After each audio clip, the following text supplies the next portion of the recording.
Hello, welcome back to my channel. और आज हम डिस्कस करेंगे 25 वन वर्ड सब्स्टिट्यूशंस। इसके पहले के 3 वीडियोस ऑलरेडी चैनल पे अपलोडेड है, उसका लिंक नीचे आपको डिस्क्रिप्शन में प्लेलिस्ट में मिल जाएगा, या फिर आप चैनल का प्लेलिस्ट पे सब चेक कर सकते हो। ओके, सो पहला है कार्निवोर। कार्निवोर मतलब वो एनिमल होता है जो मीट खाता है, ठीक है। जो नॉन वेज कुछ भी खाता है वो क्या हो जाएगा, कार्निवोर। प्रोफेसी। प्रोफेसी क्या होता है कि ऐसा प्रेडिक्शन जिसमें आपको फ्यूचर के बारे में पता चलता है, मतलब जो भविष्यवाणी होती है ना, वो क्या होता है, प्रोफेसी। फिर नेक्स्ट है डेस्पॉट। डेस्पॉट मतलब एक ऐसा रूलर जिसके पास एब्सोल्यूट पावर है, मतलब जैसे डिक्टेटर्स जैसे होते हैं ना, उनके पास एब्सोल्यूट पावर होती है, सबके पास बहुत ज़्यादा, मतलब उन्होंने एक बार जो डिसीजन ले लिया वो फाइनल हो गया, जैसे किंग हो गया या फिर डिक्टेटर्स हो गया, उनके पास एब्सोल्यूट पावर होती है, मतलब पूरी की पूरी पावर होती है, वो क्या हो जाएंगे, डेस्पॉट। फिर एक है ओपेक। ओपेक का मतलब होता है नॉट सी थ्रू, मतलब आप उसके दूसरी तरफ नहीं देख सकते, तो वो क्या हो जाएगा, ओपेक हो जाएगा। जैसे विंडोज होते हैं वो ओपेक होते हैं, तो आप उसमें से बाहर नहीं देख सकते या फिर उनके थ्रू अंदर नहीं देखा जाता, तो वो क्या हो जाएगा, ओपेक। एम्बुश। एम्बुश मतलब अचानक से अटैक कर देना किसी चीज को। आपने अगर कभी कभी ऐसे न्यूज में देखते हैं कि अगर टेरर अटैक वगैरह हुआ है तो वो बोलते हैं कि एम्बुश किया गया था, मतलब वो वहां से उन्होंने डायरेक्टली अपने फोर्सेस पे एम्बुश किया, तो उसका मतलब क्या हो गया, सरप्राइज अटैक। नेक्स्ट है इमॉर्टल। इमॉर्टल का मतलब होता है लिविंग फॉरएवर, मतलब कोई एक ऐसा इंसान या ऐसी चीज जो कभी नहीं मर सकती, जो हमेशा के लिए जिंदा रहती है, जैसे चिरंजीवी होते हैं ना, तो वो क्या हो जाएंगे, immortals. Hygiene. Practices for cleanliness and health, मतलब जब आप हर जगह पे साफ सफाई रखते हो या फिर अपनी हेल्थ का ध्यान रखते हो, तो उस प्रोसेस को क्या बोलेंगे, हाइजीन। रेफ्यूजी। रेफ्यूजी मतलब ऐसा एक कोई भी इंसान या फिर ग्रुप ऑफ पीपल जिनको उनका देश छोड़ने के लिए जब मजबूर किया जाता है, तो वो क्या हो जाते हैं, रेफ्यूजीज। ये देश के लिए भी होता है या फिर अपनी एक किसी एक पर्टिकुलर लोकेशन के लिए भी होता है, मतलब एक स्टेट से अगर दूसरे स्टेट में जाने के लिए मजबूर किया जाए तो आप उनको भी रेफ्यूजीज ही बोल सकते हो, लेकिन फिर वो इंटरनल रेफ्यूजीज हो जाएंगे। इंटरनेशनल रेफ्यूजीज मतलब वो जब उनको अपना देश ही छोड़ना पड़ता है। जार्गन। जार्गन मतलब कुछ वर्ड्स जो कुछ प्रोफेशन के लोग बार बार बोलते रहते हैं, और जैसे मतलब वो उनकी फील्ड के लिए कोई स्पेसिफिक वर्ड होता है, वो उनको ही जब बार बार बोलते रहते हैं, तो वो क्या हो जाएगा, जार्गन। जैसे टेक जार्गन होता है, ठीक है।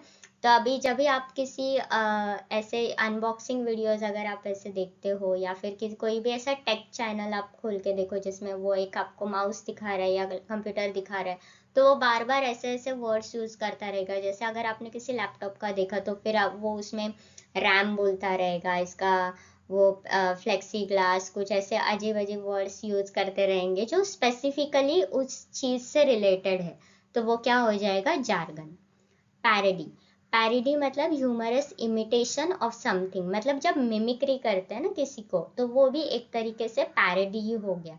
लेकिन मिमिक्री में क्या होता है, आप उस इंसान को जैसे के तैसे कॉपी करने की कोशिश करते हो, कि उसके उसमें आपका इंटेंशन किस हमेशा मजाक उड़ाने का नहीं होता है, लेकिन जब पैरोडी करते हो तो आपका इंटेंशन मजाक उड़ाने का होता है। आप किसी को इमिटेट भी कर रहे हो तो वो इस चीज के लिए कर रहे हो कि वो पैरोडी हो गया, मतलब उस चीज से सामने वाले को हंसी आ जाए। नेक्स्ट है इम्यूनिटी, मतलब प्रोटेक्शन अगेंस्ट डिजीज और पनिशमेंट, ठीक है। तो जब आप को कोई बीमारी होने वाली है, तो आप होता है ना कि अपनी इम्यूनिटी कैसे है, तो आप उस पर कितना अच्छे से आप उसको खुद को प्रोटेक्ट कर सकते हो, तो वो क्या हो जाएगा, डिजीज के अगेंस्ट जब होता है तो वो क्या हो जाएगा, इम्यूनिटी। और पनिशमेंट के लिए भी लगता है, मतलब आपने काफी बार ऐसे देखा होगा कि कुछ कुछ केसेस में अगर आप गवर्नमेंट की तरफ से या फिर प्रोसिक्यूशन की तरफ से जब आप कुछ बोलते हो ना, तो आपको इम्यूनिटी दी जाती है, आपकी एक तो पनिशमेंट कम कर दी जाती है या फिर माफी हो जाती है वो, तो फिर वो क्या हो गया, आपको इम्यूनिटी मिल गई वहां पे। रिबेल। रिबेल मतलब वो इंसान जो अथॉरिटी को रेजिस्ट करता है, मतलब अथॉरिटी को ठुकराता है या फिर उसको मानता नहीं है, तो जैसे जो बागी होते हैं ना, बागी पिक्चर आपने देखी होगी, तो वो क्या हो जाएगा, रिबेल। मार्टर, मार्टर मतलब वो इंसान होता है जो किसी कॉज के लिए अपनी जान दे देते थे। तो जो शहीद होते हैं वो भी क्या होते हैं, मार्टर होते हैं, क्योंकि वो अपनी देश के सॉवरेनिटी के लिए अपनी जान दे देते हैं, इसलिए फिर वो मार्टर हो जाएंगे। नेक्स्ट है सिनॉप्सिस। सिनॉप्सिस, इसको साइनॉप्सिस भी बोलते हैं। तो ये क्या हो जाएगा, ब्रीफ समरी, मतलब आप किसी मूवी का अगर किसी उस मूवी को एकदम छोटा सा करके किसी को बता देते हो, कि उसमें आप इन शॉर्ट बता देते हो कि चलो इसमें ये चीज़ है, तो फिर वो क्या हो जाएगा, सिनॉप्सिस। फिर नेक्स्ट है ऑर्फन। ऑर्फन मतलब एक ऐसा बच्चा जिसके पेरेंट्स नहीं होते, ठीक है। मतलब अगर पेरेंट्स नहीं होते, यूजुअली उन बच्चों को भी ऑर्फन ही बोला जाता है जिनके ग्रैंड पेरेंट्स तो होते हैं लेकिन पेरेंट्स नहीं होते, उनको भी ऑर्फन ही बोला जाता है।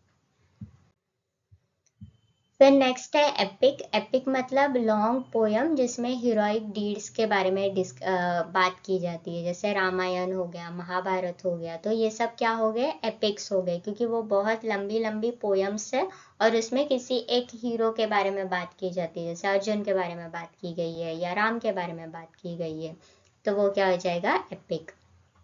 नेक्स्ट है डेकेड। डेकेड वो होता है जिसमें 10 साल के टाइम पीरियड को डेकेड बोलते हैं। इंसोम्निया, इंसोम्निया वो होता है जब इंसान को नींद नहीं आती, ठीक है, रात को हो दोपहर को उसको नींद ही नहीं आती, तो वो क्या हो जाएगा, इंसोम्निया। फिर है ग्लेशियर। ग्लेशियर वो होता है जो एक ice, large mass of ice होता है जो मूव होता रहता है बार बार, ठीक है। तो अगर आइसबर्ग है, मतलब अगर जो टाइटैनिक जैसे क्रैश हुई थी, तो वो एक जगह पे स्टेबल है, वो मूव नहीं हो रहा।